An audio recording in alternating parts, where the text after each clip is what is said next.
है द संकेत लाइव और मैं हूं तमन्ना। आज की खबर बेहद संवेदनशील, गंभीर और कानूनी रूप से अत्यंत महत्वपूर्ण है, इसलिए हम इसे पूरी सावधानी और संतुलन के साथ आपके सामने रख रहे हैं।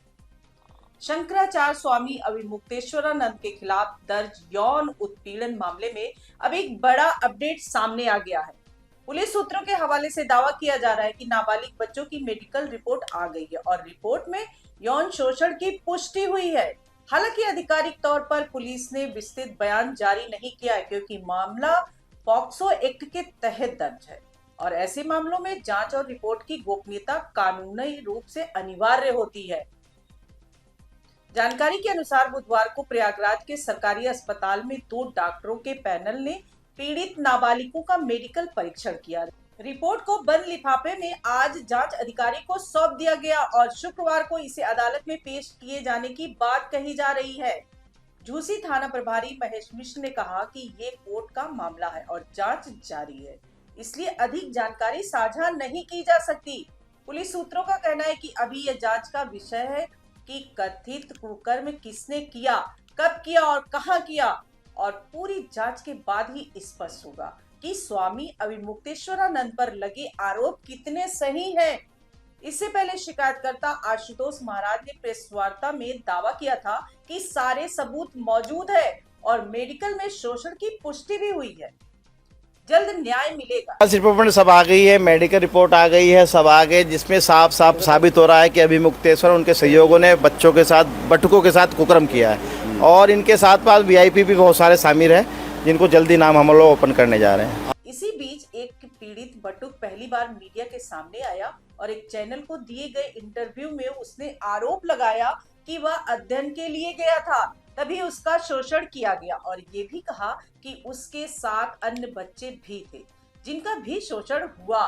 उसने नाम लेते हुए अविमुक्तेश्वरानंद और उनके शिष्य मुकुंदानंद पर आरोप लगाए और दावा किया कि माघ मेले के दौरान 16 जनवरी को भी उसके साथ शोषण हुआ। उसने ये भी आरोप लगाया कि शंकराचार्य के शिष्य प्रकाश और अरविंद बच्चों को बाहर से लाते हैं। हालांकि इन दावों की स्वतंत्र पुष्टि अभी जांच के अधीन है और अदालत में साक्ष्यों के आधार पर ही सच्चाई तय होगी। वहीं दूसरी ओर शंकराचार्य ने इन आरोपों को साजिश बताया है। उन्होंने कहा कि बच्चे वही बोल रहे हैं जो उन्हें सिखाया गया है। उन्होंने ये भी सवाल उठाया कि यदि जांच गोपनीय है तो मीडिया तक जानकारी कैसे पहुंच रही है। पॉक्सो कानून के तहत नाबालिग पीड़ितों की पहचान सार्वजनिक करना प्रतिबंधित है और अदालत की कार्रवाई क्लोज्ड डोर में होती है। ऐसे में उन्होंने मीडिया कवरेज पर भी सवाल खड़े किए कि शंकराचार्य ने कहा कि उनके मठ में कुछ भी छिपाने जैसा नहीं है और यदि कोई बिना कैमरे को देखना चाहे तो देख सकता है। उन्होंने शीश महल और स्विमिंग पूल जैसे आरोपों पर भी सफाई दी। ये विद्या मठ है जो लोक कल्याण के लिए काम करता है और शीशे लगे कमरे पारदर्शिता का प्रतीक है। स्विमिंग पूल जैसी संरचना पूर्व गुरुजी के स्वास्थ्य कार्डों से बनाई गई थी और अब उसका उपयोग नहीं है। उन्होंने ये भी कहा कि गिरफ्तारी के बाद सुरक्षा को लेकर आशंकाएं हैं और इतिहास में जेलों में साधु संतों के साथ दुर्व्यवहार की घटनाओं का हवाला भी दिया गया। इस पूरे घटनाक्रम के बीच एक और गंभीर पहलू सामने आया है। शंकराचार्य के वकील श्रीनाथ त्रिपाठी को जान से मारने की धमकी मिली है। उनके मोबाइल पर कथित तौर पर संदेश आया जिसमें वाराणसी कचहरी को बम से उड़ाने और उन्हें नुकसान पहुंचाने की धमकी दी गई। पुलिस ने कोर्ट चैम्बर पहुंचकर जानकारी जुटाई। फिलहाल प्रयागराज पुलिस पिछले 4 दिनों से वाराणसी में डेरा डाले हुए है और संभावना जताई जा रही है कि पर्याप्त सबूत जुटाने के बाद पूछताछ की जा सकती है।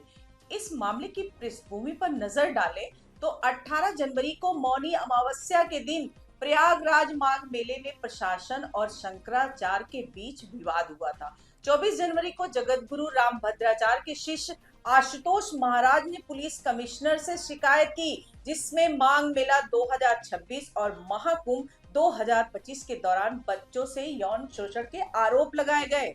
पुलिस पर कार्रवाई न करने का आरोप लगाते हुए 8 फरवरी को स्पेशल पॉक्सो कोर्ट में याचिका दाखिल की गई और 13 फरवरी को 2 बच्चों को कोर्ट में पेश किया गया। 21 फरवरी को उनके बयान दर्ज हुए और उसी दिन कोर्ट के आदेश पर झूसी थाने में एफआईआर दर्ज की गई। एफआईआर में शंकराचार्य, उनके शिष्य मुकुंदानंद और 2-3 अज्ञात व्यक्तियों को आरोपी बनाया गया। 24 फरवरी को शंकराचार्य ने प्रयागराज एडिशनल कमिश्नर अजय पाल शर्मा पर साजिश का आरोप लगाया और इलाहाबाद हाईकोर्ट में अग्रिम जमानत याचिका दायर की। अब इस पूरे मामले को 3 स्तरों पर समझना जरूरी है। पहला, कानूनी स्तर, जहां पॉक्सो एक्ट के तहत दर्ज अपराध की जांच हो रही है। मेडिकल रिपोर्ट अदालत में पेश होगी और साक्ष्यों के आधार पर आगे की कार्रवाई तय होगी। और दूसरा, सामाजिक और धार्मिक स्तर, जहां एक बड़े आध्यात्मिक पद पर आसीन व्यक्ति पर लगे आरोपों ने व्यापक बहस छेड़ दी है। और तीसरा, राजनीतिक स्तर, जहां विभिन्न दल बयानबाजी कर रहे हैं। लेकिन सबसे महत्वपूर्ण है कि जांच निष्पक्ष, पारदर्शी और कानूनों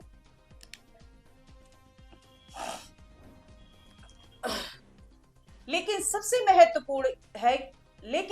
महत्वपूर्ण है कि जांच निष्पक्ष, पारदर्शी और कानूनी प्रक्रिया के अनुरूप हो, क्योंकि आरोप अत्यंत गंभीर है और यदि सिद्ध होते हैं तो कठोर दंड का प्रावधान है।